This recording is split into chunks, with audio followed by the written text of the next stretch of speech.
Just got this in. This is the MJX Bugs 6 entry-level racing quadcopter here. We've got brushless motors on this model. We've got a 720p camera, and we got a 2-cell 1300 milliamp hour battery with an XT30 connector. Opening up the Bugs 6 bit here with the easy pop-off top, we can take a look at the camera unit.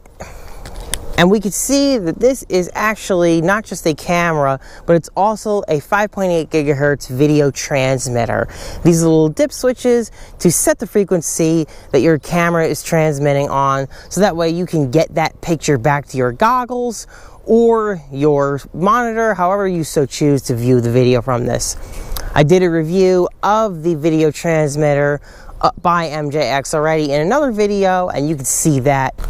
Top goes back on quite easily, and we're gonna take a look at this camera. Now the camera is adjustable. You can easily adjust the angle like this. I'm gonna point the angle just a little bit up. That way we're not looking at the ground when we are flying. All right, so I'm gonna put the drone on the landing pad here.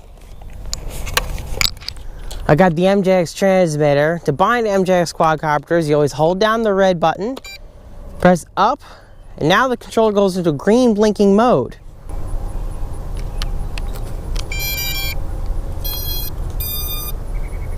And you should hear the tone, and the transmitter is bound because now we have the solid green light. Alright, so to launch, you just press the red button and it unlocks the motors to start.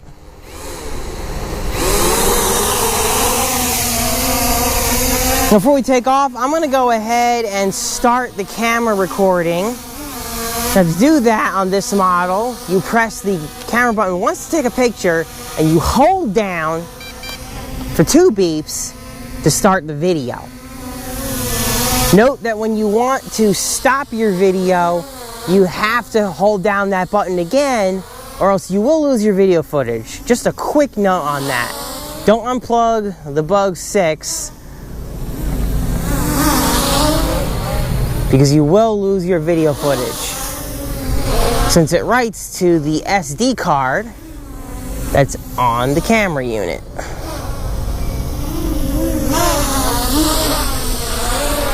Alright, so let's take a look at the rates. Alright, so this is the low rate. I'm going to show you the yaw and the low rate.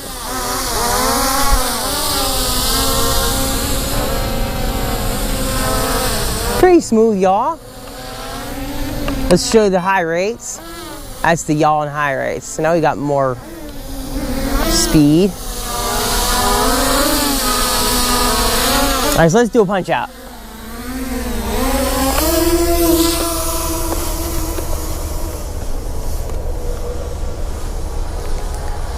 Again, we're using a 2-cell battery, so for a 2-cell, that was nice and smooth. And a decent punch out.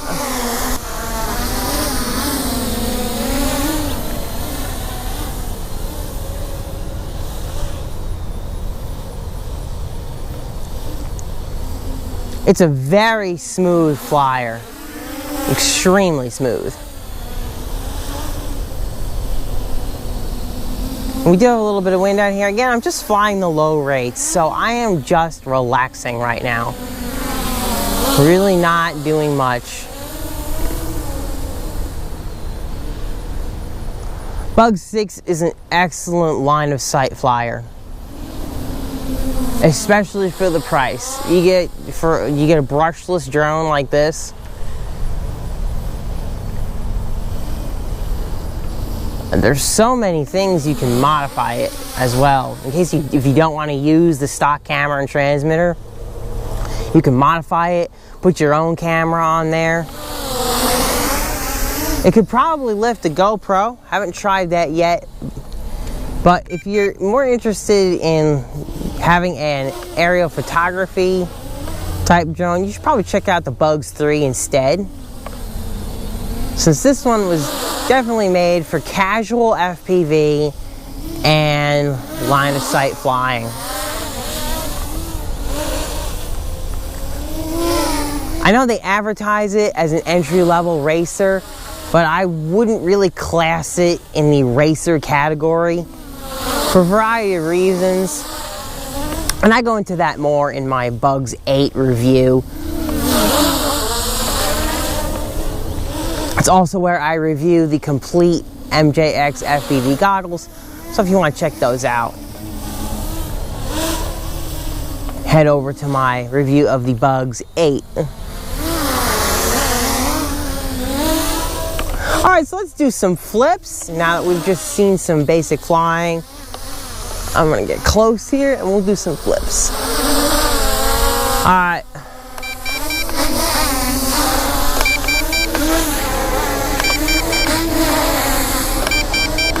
The controls are very straightforward on this model. But for the flips, press this button and then choose the direction you want to flip using the right control stick.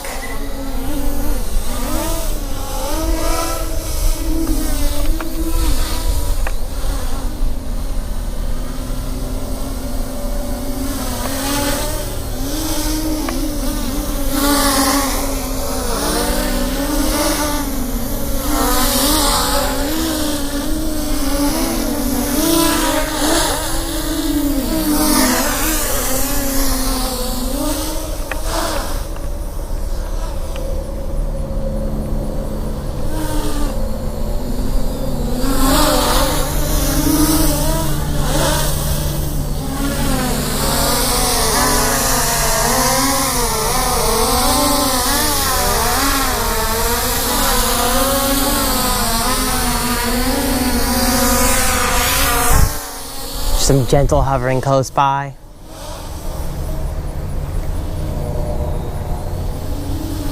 We do have a little bit of a breeze today, but the Bugs blasts right through it. Because this is a brushless model, it's not going to be as affected as, say, a lot of the little brush toys. You know, where you might not be able to fly a quad similar to a SEMA X5C1, you could bust this out and it'll fly on that day with no problem. The transmitter does have an excellent feature that lets you know when you're too far away, but I do not have that ability to fly that far, at least not right now. Yeah, see, I'm all the way out there, but I'm not getting the warning. That's because it has such a long range. They advertise at least a 500 meter range for this, which is pretty good. What if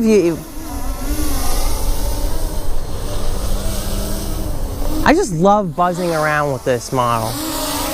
It's such a relaxing flyer. It really is. And the fact that it's not 100 degrees outside helps right now too.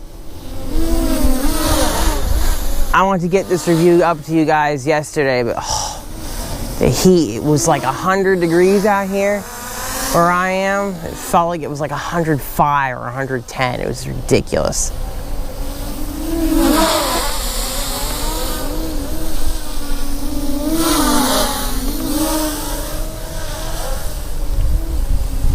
But yeah, Bugs 6, excellent line of sight flyer. I do have to say that it has no acro mode. That's important to mention. It's just for stabilized flying. And that annoying beep that you're hearing right now is to tell me that it's time to land because the batteries are low. So we're going to come in on our landing pad here. Perfect. All right, disarm the motors. I want to hold down that camera button. That way we save our video recording. All right, so that was the flight of the Bugs 6. Now before we move along here, over on the landing pad with me, I've also got the Bugs 8. I've gotten a lot of questions since I uploaded the Bugs 8 video asking me, what's the difference between MJX Bugs 8 and the Bugs 6? Well, for all intents and purposes, these guys are the same quad, and I'm going to show you that real quick right now. First of all, they fit on top of each other pretty much perfectly. Check them out. So they're basically the same size. They've got the same props. They've got what looks to be the same motors, even though the MJX Bugs 6 happens to advertise that it's got 1800 kV motors, and the Bugs 8 advertises 1600 kV. When it comes down to it, the fact that they both have the exact same 2-cell battery, I really don't feel that one is faster than the other. They've got the exact same 5.8 gigahertz camera with the same exact transmitter, except for cosmetics, i.e. this little top here with the red stripe and the Bugs face and the text, compared to this one with a more ridge stripe with the green and the front bit there. These are the same. So I hope that clears that up, because Bugs 6, Bugs 8, whichever one you buy, same experience, don't fret about it. And hell, they even have the same transmitter, which is cool because you can bind to the Bugs 6 or the Bugs 8 with either of them. And it means you only have to carry one transmitter. All right, so that is it. That is the MJX Bugs 6. I'm not sure, again, if I would say that this is a racing class quadcopter, but for a beginner who just wants to do some line of sight flying and really basic FPV, this is an excellent purchase. All right, that's it, guys. I hope you enjoyed the review, and as always, have a great day.